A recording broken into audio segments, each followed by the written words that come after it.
السلام علیکم۔ آج جمعرات ہے، نومبر کی 18 تاریخ۔ پاکستان میں اس وقت شام کے 7، بھارت میں 7:30، اور یہاں ہمارے اسٹوڈیوز کی گھڑیوں میں صبح کے 9 بجے ہیں۔ وائس آف امریکہ واشنگٹن کی اردو سروس سے میں ہوں خالد حمید، خبروں کے ایک بلٹن کے ساتھ۔ امریکی وزارت خارجہ نے پاکستان کو ان ممالک کی فہرست میں شامل کیا ہے جہاں مذہبی آزادی سے متعلق امریکہ کو خصوصی تشویش ہے۔ امریکہ کے وزیر خارجہ اینٹنی بلنکن نے بدھ کو پاکستان، روس، سعودی عرب، چین، میانمار، ایریٹریا، شمالی کوریا، تاجکستان، ترکمانستان کو محکمہ خارجہ کی خصوصی فہرست میں شامل کرتے ہوئے کہا ہے کہ ان ممالک میں مبینہ طور پر مذہبی آزادی کی سنگین اور مسلسل خلاف ورزیاں روا رکھی جا رہی ہیں۔ مختلف عقائد کے حامل لوگوں کو اپنی مرضی سے زندگی بسر کرنے کی اجازت نہیں دی جاتی، لیکن ان ممالک کی فہرست میں بھارت کو شامل نہیں کیا گیا ہے۔ دوسری جانب پاکستان نے امریکہ کے محکمہ خارجہ کے اس اقدام کو حقائق کے برعکس قرار دیتے ہوئے کہا ہے کہ اس بارے میں شکوک و شبہات ہیں۔ پاکستان کے دفتر خارجہ کے ترجمان عاصم افتخار نے بدھ کو ایک بیان میں کہا ہے کہ ان کے بقول پاکستان اور امریکہ کے درمیان تعمیری انداز میں دو طرفہ سطح پر ہر معاملے پر بات چیت رہتی ہے، لیکن یہ بات قابل افسوس ہے کہ امریکہ نے اس امر کو نظر انداز کیا ہے۔ پاکستان کے محکمہ خارجہ کے ترجمان کا کہنا ہے کہ پاکستان میں مذہبی اور اقلیتوں کے حقوق کے تحفظ کی ضمانت دی گئی ہے اور ان حقوق کے یقینی بنانے کے لیے قانونی اور انتظامی سطح پر اقدامات کیے گئے ہیں۔ امریکی محکمہ خارجہ ہر سال اس طرح کے ملکوں کی فہرست تیار کرتا ہے۔ گزشتہ سال نائجیریا بھی اس فہرست میں شامل تھا، جس کا نام اس سال کی فہرست سے نکال دیا گیا ہے۔ بلنکن آئندہ ہفتے نائجیریا کا دورہ کرنے والے ہیں۔ پاکستان نے امریکہ سے باہمی تعلقات کو بہتر کرنے اور واشنگٹن میں اپنے مفادات کو بڑھانے کے لیے لابی کرنے والی ایک کمپنی براؤن اسٹائن کی خدمات حاصل کی ہیں۔ اس سلسلے میں امریکی جریدے پولیٹیکو کے مطابق حکومت پاکستان اور براؤن اسٹائن ہائٹ فاربر نامی فرم کے درمیان ایک معاہدہ طے پایا ہے، جس کے تحت لابی کرنے والے ماہرین کی ایک ٹیم پاکستان اور امریکہ میں افغانستان سے امریکی انخلا کے بعد کے تناظر میں دونوں ملکوں کے تعلقات کو مضبوط کرنے پر کام کرے گی۔ واشنگٹن میں پاکستان کے سفارت خانے کی ایک ترجمان نے اس بات کی تصدیق کی کہ ایمبیسی نے پاک امریکہ تعلقات کو مضبوط کرنے کی کوششوں میں براؤن اسٹائن فرم کی خدمات حاصل کرنے کا فیصلہ کیا ہے۔ اقوام متحدہ کی افغانستان میں اعلیٰ ترین سفارتکار ڈیبرا لیونس نے کہا ہے کہ بین الاقوامی برادری کو افغانستان میں داعش کی بڑھتی ہوئی موجودگی پر بہت زیادہ توجہ دینے کی ضرورت ہے۔ اقوام متحدہ کے سیکیورٹی کونسل کے اجلاس کو آگاہ کرتے ہوئے ڈیبرا لیونس نے کہا کہ داعش افغانستان میں عدم استحکام کا فائدہ اٹھاتے ہوئے اپنی موجودگی کو بڑھانے میں مصروف ہے۔ پہلے داعش چند صوبوں اور دارالحکومت کابل میں محدود تھی، البتہ اب ایسا محسوس ہو رہا ہے کہ جیسے اس کی رسائی تمام صوبوں تک ہو گئی ہے اور اس کی سرگرمیوں میں تیزی سے اضافہ ہو رہا ہے۔ انہوں نے مزید کہا کہ افغانستان میں ہونے والے رواں برس 334 حملوں کی ذمہ داری داعش نے قبول کی ہے، جبکہ گزشتہ برس اس کے حملوں کی تعداد صرف 60 تھی۔ طالبان نے اقوام متحدہ کو یقین دہانی کرائی ہے کہ وہ اس کی افغانستان میں موجودگی اور عوام کی معاونت کے خواہاں ہیں۔ روس سے انسانی امداد کی پہلی کھیپ جمعرات کو کابل پہنچی۔ 36 ٹن امداد میں آٹا، تیل اور کمبل شامل تھے۔ افغانستان کے عوام اور طالبان حکومت کی جانب سے اس امداد پر روس اور روسی عوام کا شکریہ ادا کیا گیا ہے۔ پاکستان کے صوبہ پنجاب کی پولیس نے مذہبی جماعت تحریک لبیک پاکستان کے سربراہ سعد حسین رضوی کو 7 ماہ بعد رہا کر دیا ہے۔ مقامی میڈیا کے مطابق ٹی ایل پی کے ترجمان نے تصدیق کی ہے کہ سعد حسین رضوی کو رہا کر دیا گیا ہے۔ سعد حسین رضوی کو مقامی انتظامیہ کی درخواست پر نظر بند کیا گیا تھا اور ان کا نام 4 شیڈول میں بھی شامل رکھا گیا تھا۔ دو ہفتے قبل ہی حکومت نے تحریک لبیک پاکستان کو کالعدم جماعتوں کی فہرست سے نکالا تھا، تاہم جماعت کے امیر سعد حسین رضوی بدستور حراست میں تھے۔ ٹی ایل پی کا نام کالعدم تنظیموں کی فہرست سے نکالے جانے پر تحریک لبیک پاکستان نے 11 روز سے وزیر آباد میں جاری دھرنا ختم کرتے ہوئے لاہور میں اپنے مرکز مسجد رحمت للعالمین جانے کا اعلان کیا تھا۔ پاکستان کی وزارت داخلہ نے رواں سال اپریل میں ٹی ایل پی کو کالعدم قرار دیا تھا، لیکن حالیہ عرصے میں حکومت سے ہونے والے ایک معاہدے کے تحت اس کے پرانے اسٹیٹس کی بحالی کا نوٹیفیکیشن جاری کیا گیا تھا۔ نوٹیفیکیشن کے بعد اب ٹی ایل پی کے ساتھ لفظ کالعدم نہیں لکھا جائے گا اور یہ جماعت ملک بھر میں اپنی مذہبی اور سیاسی سرگرمیاں جاری رکھ سکے گی۔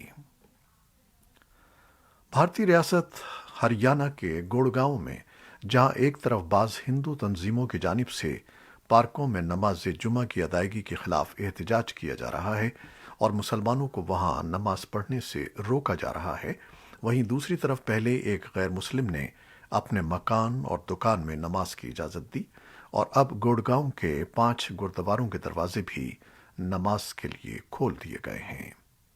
ان 5 گردواروں میں بیک وقت مجموعی طور پر 2 سے 2,500 افراد کی گنجائش ہے۔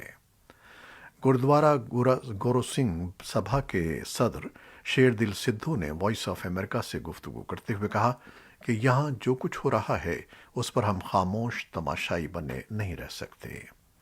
ان کے بقول جب ہم نے دیکھا کہ یہاں کے مسلمانوں کو نماز ادا کرنے میں دشواری پیش آ رہی ہے اور کچھ لوگ اس کی مخالفت کر رہے ہیں تو ہم نے محسوس کیا کہ ہمیں اپنے گردواروں کو نماز کے لیے کھول دینا چاہیے، کیونکہ کوئی بھی مذہب نفرت کی تعلیم نہیں دیتا، ہر مذہب انسانیت کی تعلیم دیتا ہے۔ اس معاملے میں سرگرم نو تشکیل شدہ گڑگاؤں مسلم کونسل کے ایک رکن نے وائس آف امریکہ سے گفتگو میں کہا کہ شیر دل سدھو کے اس قدم سے مذہب کی بنیاد پر ہندو مسلم منافرت پیدا کرنے والوں کی سازشوں کو ناکام بنایا جا سکے گا۔ بھارت کے زیر انتظام کشمیر کے سربراہ انتظامیہ لیفٹیننٹ گورنر منوج سنہا نے دارالحکومت سری نگر میں پیر کی رات مشتبہ علیحدگی پسند عسکریت پسندوں اور سیکیورٹی فورسز کے درمیان پیش آئی مبینہ جھڑپ کے دوران 2 شہریوں کی ہلاکت کی تحقیقات ایک ضلع مجسٹریٹ کے ذریعے کرانے کا اعلان کیا ہے۔ انہوں نے جمعرات کو بتایا کہ حکومت مقررہ وقت کے اندر کی جانے والی اس تحقیقات کی رپورٹ موصول ہونے کے فوراً بعد اس سلسلے میں مناسب کارروائی کرے گی، تاہم انہوں نے وقت کا تعین نہیں کیا۔ شہریوں محمد الطاف بٹ اور ڈاکٹر مدثر گل کی ہلاکت کے خلاف بھارت کے زیر انتظام کشمیر میں عوامی سطح پر غم و غصے میں بتدریج اضافہ ہو رہا ہے۔ پولیس نے بدھ کو نصف شب کے قریب ہلاک کیے گئے شہریوں کے لواحقین کو سری نگر کے میڈیا ہب مشتاق پریس انکلیو سے، جہاں یہ مطالبہ منوانے کے لیے ان کے عزیزوں کی میتیں انہیں لوٹائی جائیں، دھرنے پر بیٹھے تھے، زبردستی ہٹا کر حراست میں لے لیا گیا۔ اس سے پہلے علاقے کے لیے بجلی سپلائی روک دی گئی تھی۔ پولیس حکام کا کہنا ہے کہ وہ نقص امن کے خدشے کے پیش نظر منگل کو ان میتوں کو تدفین دور دراز علاقے ہندواڑہ میں کر چکے ہیں۔ مختلف سیاسی جماعتوں نے لیفٹیننٹ گورنر سے مداخلت کی اپیل کی تھی، لیکن انہوں نے باقیات لوٹانے کے بارے میں تاحال خاموشی اختیار کر رکھی ہے۔ البتہ انہوں نے جمعرات کو بتایا کہ ان کی انتظامیہ اس بات کا اعادہ کرنا چاہتی ہے کہ وہ معصوم شہریوں کی زندگیوں کو تحفظ فراہم کرنے کی پابند ہے اور اس بات کو یقینی بنائے گی کہ ناانصافی نہ ہو۔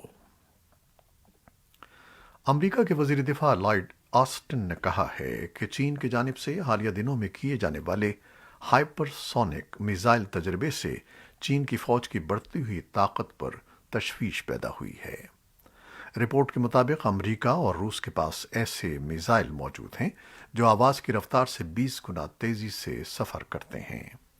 آسٹن نے جہاں چینی فوج کی صلاحیت کو امریکہ کے لیے تیزی سے بڑھتا ہوا چیلنج قرار دیا، وہیں وضاحت کی کہ امریکہ تمام شعبوں میں اپنی صلاحیت بڑھانے پر متوجہ ہے اور صرف ہائپرسونک میزائل کی جانب اس کی توجہ نہیں ہے۔ چین کی جانب سے ہائپرسونک میزائل کے تجربے کی تردید کی گئی ہے۔ اس کے مطابق وہ دوبارہ قابل استعمال خلائی جہاز کا تجربہ کر رہا تھا۔ امریکی کانگریس کے اراکین ایک ایسا قانون پاس کرنے کی کوشش کر رہے ہیں جس کے تحت امریکی کمپنیوں کو چینی کمپنیوں سے اشیاء کی پیداوار میں مسابقت کے حوالے سے سازگار ماحول میسر آئے۔ یہ کوشش ایسے وقت میں ہو رہی ہے جب دنیا میں اشیاء کی ترسیل سے متعلق تاخیری حربوں کے استعمال پر تشویش بڑھ رہی ہے۔ امریکی سینٹ نے اس بل کو 32 کے مقابلے میں 68 کے ووٹ سے جون میں منظور کیا تھا، لیکن ابھی اسے ایوان نمائندگان کی منظوری حاصل ہونا باقی ہے۔ اس بل کے منظور ہونے کی صورت میں ایسی چینی کمپنیوں پر پابندیاں عائد ہو سکیں گی جو جملہ حقوق کی چوری یا امریکہ میں سائبر حملوں میں ملوث پائی گئی ہیں۔ خبر رساں ادارے رائٹرز کے مطابق چین اس قسم کی قانون سازی کے خلاف بھرپور لابی کر رہا ہے، جس میں امریکی کمپنیوں کے لیڈرز کو لکھے گئے خطوط بھی شامل ہیں، جن میں کاروباری رہنماؤں سے کہا گیا ہے کہ وہ کانگریس پر زور دیں کہ وہ اس بل کو رد کر دے۔ کورونا وائرس سے متعلق کچھ خبریں۔ وائٹ ہاؤس کا کہنا ہے کہ 5 سے 11 سال کی عمر کے تقریباً 10% اہل بچوں کو کورونا وائرس کے لیے فائزر ویکسین کی خوراک دے دی گئی ہے۔ 2 ہفتے قبل ان کی عمر کے گروپ کے لیے اس ویکسین کی منظوری دی گئی تھی۔ کم از کم 2.6 ملین بچوں کو ویکسین کی خوراک دی جا چکی ہے۔